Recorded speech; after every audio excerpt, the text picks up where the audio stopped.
Bihar BJP में बड़ी बगावत हो गई है और बगावत भी इतना भयानक है कि आप जिसकी कल्पना नहीं कर सकते हैं। जी हाँ, बिल्कुल ठीक समझा आपने।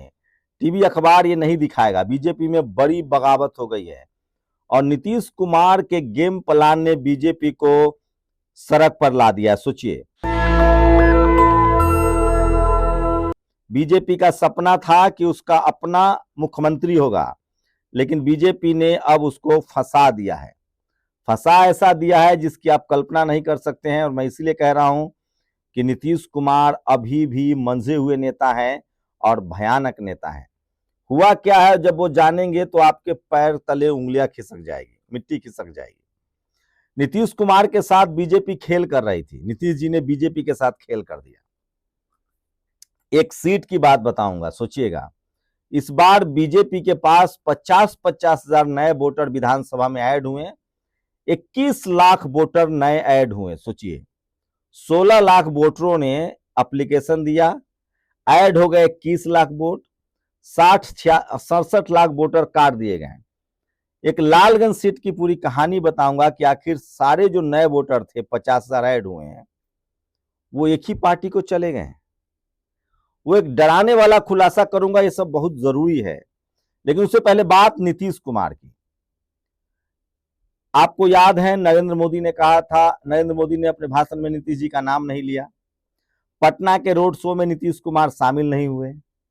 अमित शाह ने कहा कि नीतीश कुमार मुख्यमंत्री बनेंगे कि नहीं, सवाल पर कहा कि विधायक चुनते हैं मुख्यमंत्री। खुद नीतीश जी की पार्टी ने कहा कि विधायक चुनते हैं मुख्यमंत्री। ये बात नीतीश जी को पता थी। अब चलिए खेल कैसे शुरू हुआ सो बताते हैं। 4 बजे तक बीजेपी का कांटा 97 पर झूल रहा था, 96-97 पर।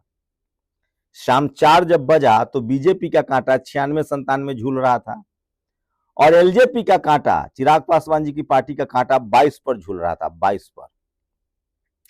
उसी समय विनोद तावरे का बयान आ जाता है। विनोद तावरे का बयान आता है कि बीजेपी के मुख्यमंत्री तो विधायक चुनेंगे। अब सोचिए, अगर 97 सीट आती बीजेपी को और 22 सीट आती एलजेपी को, तो 97 और 22 हो जाता है 119 सीट। और 5 पर आ रहे थे मांझी जी और 4 पर आ रहे थे उपेंद्र कुशवाहा। इसका मतलब था कि 125 सीट खुद बिना नीतीश के बीजेपी और उपेंद्र कुशवाहा को आ रहा था। सोचिए, बिना नीतीश के बीजेपी, उपेंद्र कुशवाहा, मांझी और चिराग पासवान को आ रहा था 125 सीट से ज्यादा। 4 बजे का समय था। जहां जहां आरजेडी आगे थी, वहां वहां काउंटिंग स्लो हो गया। नीतीश जी का ग्राफ नीचे जा रहा था। वो 85 से 80 तक सिमट रहे थे। उनके नतीजे घोषित किए जा रहे थे और जहां जहां आरजेडी आगे थी या कांग्रेस आगे थी, वहां काउंटिंग स्लो हो गया था। अमित शाह ने कहा था कि 9 बजे ही पता चल जाएगा कि कौन जीत रहा है। 1 बजे तक पता चल गया। बीजेपी 4 बजे तक कॉन्फिडेंट हो गई कि हमारी सरकार आएगी, मुख्यमंत्री हमारा होगा। यहीं पर मामला फंस गया। अब सोचिए कैसे फंसा। आपको ले चलते हैं रामगढ़ सीट। रामगढ़ सीट पर बीजेपी दूसरे नंबर पर थी, पहले नंबर पर बीएसपी के थे यादव जी, पिंटू यादव। वहां 2-3 बार रिकाउंटिंग करा दी गई, तो भी दूसरे नंबर पर बीजेपी थी, पहले नंबर पर बीएसपी। बाद में लाठीचार्ज हुआ, लोगों को मारा पीटा गया। उसके बाद नीतीश जी को भनक लग चुकी थी कि बीजेपी अपना स्कोर 95 करना चाह रही है, हमारा 85 पर रोक दिया गया है और एलजेपी का 22 करने जा रही है। वहीं से नीतीश जी फेयर होने लगे और वो सीट बीएसपी के पास चली गई और बीजेपी का 1 सीट का नुकसान हो गया। सोचिए, जीती हुई सीट का सर्टिफिकेट नहीं दिया जा रहा था। अब ये हुआ बीएसपी के साथ। अब आप कहेंगे कि बीएसपी को, चूंकि बिहार में उनके एक ही उम्मीदवार जीत रहे थे, तो उनके साथ ऐसा हो सकता है। आपको ले चलते हैं सहरसा। आईपी गुप्ता, एक बड़ा पॉलिटिकल फेनोमिनन, वहां भी नीचे बीजेपी थी, आईपी गुप्ता जीते हुए थे, रिकाउंटिंग हुआ, उनका भी रिजल्ट रोका जा रहा था। फिर वहां दूसरे नंबर पर बीजेपी थी। आईपी गुप्ता को भी बाद में देना पड़ा। जिस राज्य का मुख्यमंत्री ईमानदार हो जाए तो देना पड़ेगा। फिर वो बीजेपी का एक्सिट कम हो गया, 89 के 89 रह गया। अब आपको ले जाते हैं फारबिसगंज। फारबिसगंज में कांग्रेस का उम्मीदवार जीता हुआ था, वहां भी उसको नहीं दिया जा रहा था सर्टिफिकेट। पप्पू यादव ट्वीट कर रहे थे। वहां भी दूसरे नंबर पर बीजेपी थी, वहां भी कांग्रेस को दिया गया। आपको ले चलते हैं ढाका। ढाका सीट में भी आरजेडी का उम्मीदवार जीता हुआ था, दूसरे नंबर पर बीजेपी था। रात के वहां खींच खींच के सब रात में ले जाया गया। बीजेपी की कोशिश थी कि उनका उम्मीदवार 95, 96, 97 हो जाए। कौन पूछने वाला, हम सरकार बना लेंगे। वहां फिर आरजेडी को वो सीट गया। मुख्यमंत्री ईमानदार हो चुके थे, मुख्यमंत्री को भनक लग चुकी थी और मुख्यमंत्री ने वो तमाम सीटें जो जिसके हिस्से का था वो मिलने लगा। उसके बाद चलिए मखदुमपुर, वहां एक नंबर पर आरजेडी था और दूसरे नंबर पर, वहां एक नंबर पर आरजेडी और दूसरे नंबर पर बीजेपी एलजेपी। वहां भी वो सीट आरजेडी के पास गया। तो सोचिए, चाहे ढाका हो, चाहे रामगढ़ हो, चाहे सहरसा हो, चाहे मखदुमपुर हो, चाहे फारबिसगंज हो, ऐसे तमाम सीटों पर खेल चालू हो चुका था। नीतीश जी को भनक लग चुकी थी, बयान आ रहे थे, प्रधानमंत्री नीतीश जी का नाम नहीं ले रहे थे। अब जो फॉर्मूला है उसके हिसाब से सोचिए, बाल बाल बच गए नीतीश जी, नहीं तो नीतीश जी का सिंधेकरण हो जाता। अगर 95 सीटें होती बीजेपी के पास और 22 सीटें होती एलजेपी के पास या 25, तो बीजेपी अपनी सरकार बना लेती।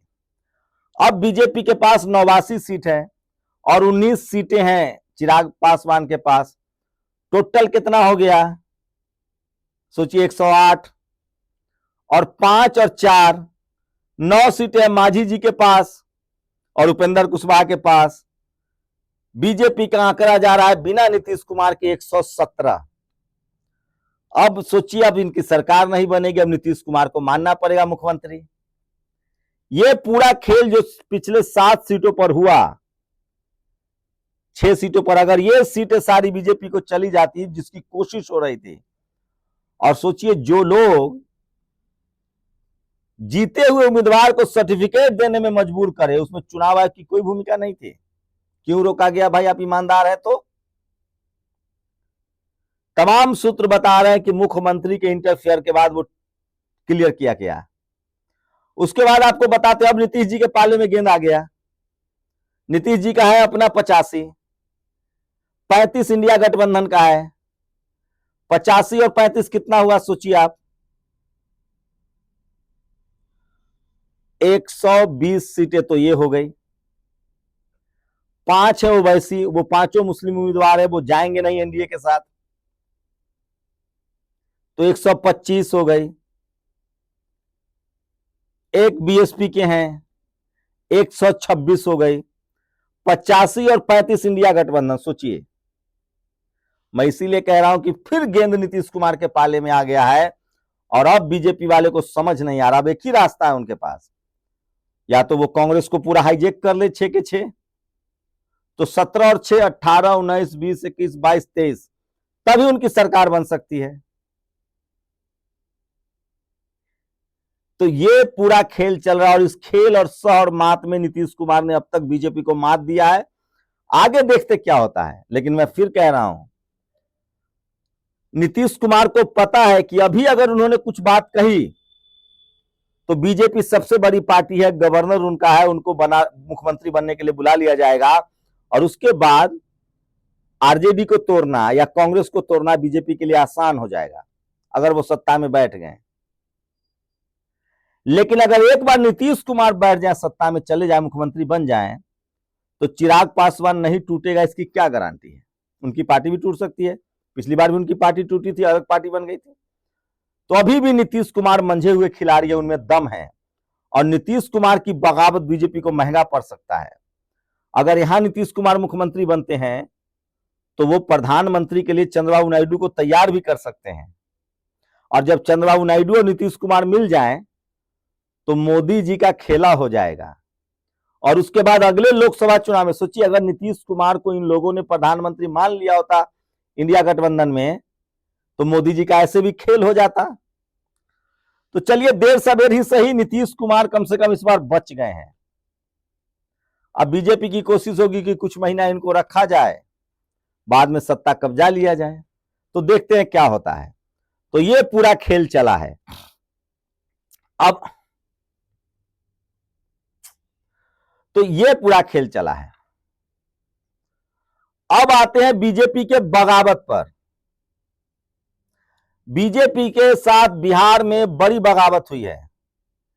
बीजेपी के पूर्व मंत्री, मोदी जी के करीबी थे, आरके सिंह, गृह सचिव रहे हैं, बिजली मंत्री थे, 22,000 करोड़ का घोटाले का आरोप लगाया था, पार्टी ने निष्कासित कर दिया है। ठाकुर समाज से आते हैं, चुनाव के ठीक बाद उनको पार्टी से निष्कासित कर दिया गया है।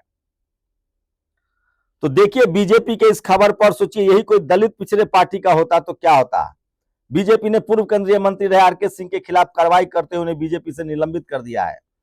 आरके सिंह ने अडानी को बिहार सरकार द्वारा हजारों करोड़ रुपए का बिजली सप्लाई सौदे में फायदा पहुंचाने का मामला उठाया था। और सोचिए क्या इत्तेफाक है, आप समझिएगा। तो 14 सोचिए, चनपटिया में पहले कहा गया 14 राउंड की काउंटिंग होगी और बाद में हुआ 26 राउंड की काउंटिंग। इतना ही नहीं, दोनों डिप्टी सीएम को बराबर बराबर वोट आया, 2-4 वोटों का अंतर है। तो ये तमाम खबरें हैं जो सोशल मीडिया पर चल रहा है, और मैं इसलिए कह रहा हूं कि सोशल मीडिया ही सच्चा मीडिया है, सोशल मीडिया ही बहुजन मीडिया है। तो बिहार चुनाव में आपको लेकर आपकी क्या राय है, ये पूरा बिहार जान रहा है। बिहार में वोटर 7 करोड़ 42 लाख पहले चुनाव आयोग ने कहा, फिर वोट बंटकर हुआ 7 करोड़ 43 लाख, फिर वोट बंटकर हुआ 7 करोड़ 45 लाख। और आप सब जानते हैं कि कई ऐसे लोगों का नाम आया सामने जो 2-2 जगह वोट, 3-3 राज्यों में वोट गिराते थे। सच में बिहार में बीजेपी ने ग्राउंड पर काम किया है। एसआईआर का इस्तेमाल करवाकर नाम कटवाएं, चुनाव के बीच ट्रेनों में भरकर वोटर लाए, चुनाव के बीच ही वोटरों को 10,000 भेजते रहे, बीजेपी से जुड़े लोग दूसरे राज्यों के साथ बिहार में भी वोट करते रहे। आप सही हैं, बीजेपी ने बहुत काम किया है। तो ये तमाम खबरें हैं जो सोशल मीडिया पर वायरल, और इसलिए मैं कहता हूं कि सोशल मीडिया ही सच्चा मीडिया है, सोशल मीडिया ही बहुजन मीडिया है। और अब बात लालगंज की। सोचिए, बिहार में एक एक विधानसभा में, सोचिए बिहार में 21 लाख नए वोटर आए, और एक एक विधानसभा में पिछले विधानसभा के मुकाबले 50-50 हजार ज्यादा वोटर थे, और वो सारे वोट बीजेपी को गए। आप इसी से अंदाजा लगा सकते हैं कि बीजेपी कितना मेहनत करती है, और नीतीश कुमार बाल बाल बच गए। शुक्रिया। नेशनल दस्तक की आपसे गुजारिश है कि अगर इसको बचाना चाहते हैं तो नेशनल दस्तक को सब्सक्राइब करने के लिए रेड कलर के सब्सक्राइब बटन को दबाएं, फिर बेल आइकन की घंटी दबाएं। नेशनल दस्तक को बचाने के लिए बहुत जरूरी है कि हर खबर को शेयर करें, लाइक करें, कमेंट जरूर करें।